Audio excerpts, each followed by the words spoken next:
Je m'appelle Anne Bourrassé et je suis commissaire d'exposition et critique d'art. Et j'ai écrit un livre qui s'appelle Les Refusés, les artistes femmes n'existent pas.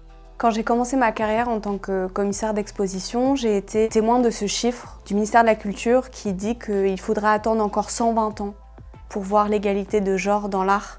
Et ça m'a vraiment interpellée, donc je me suis mise à compter le nombre d'artistes femmes dans les expositions, compter le nombre de femmes exposées dans les galeries, l'écart entre les prix de vente, et c'est tous ces chiffres en fait qui sont venus confirmer cette perception que j'avais de discrimination, que j'expérimentais moi-même aussi dans mon quotidien. Les chiffres ils sont accablants aujourd'hui puisqu'on a 70% d'étudiants en école d'art qui sont des étudiantes et 25% de représentation de ces artistes femmes dans les galeries d'art en France. Elles sont 30% seulement dans les fonds régionaux d'art contemporain et seulement 6% dans les collections muséales françaises. Donc comment on explique aujourd'hui un tel écart? Le fait qu'aujourd'hui en France, il y a plus de femmes qui exercent en tant qu'artistes et le fait qu'elles soient si peu représentées dans nos institutions et dans nos galeries.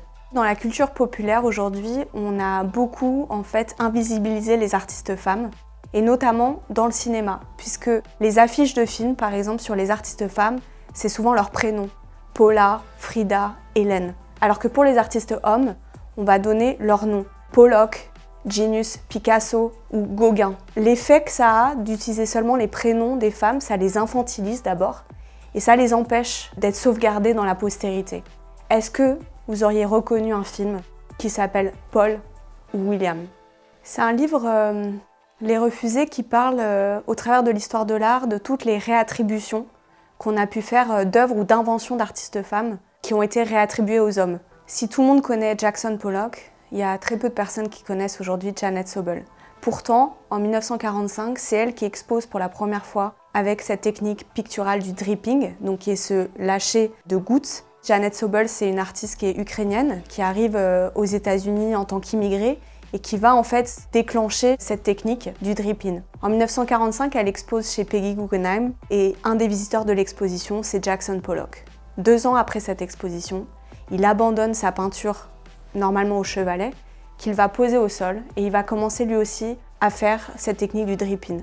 Et tous les historiens de l'art vont s'accorder à dire que c'est lui l'inventeur de cette technique qui va être pionnier dans le mouvement de l'expressionnisme abstrait aux États-Unis.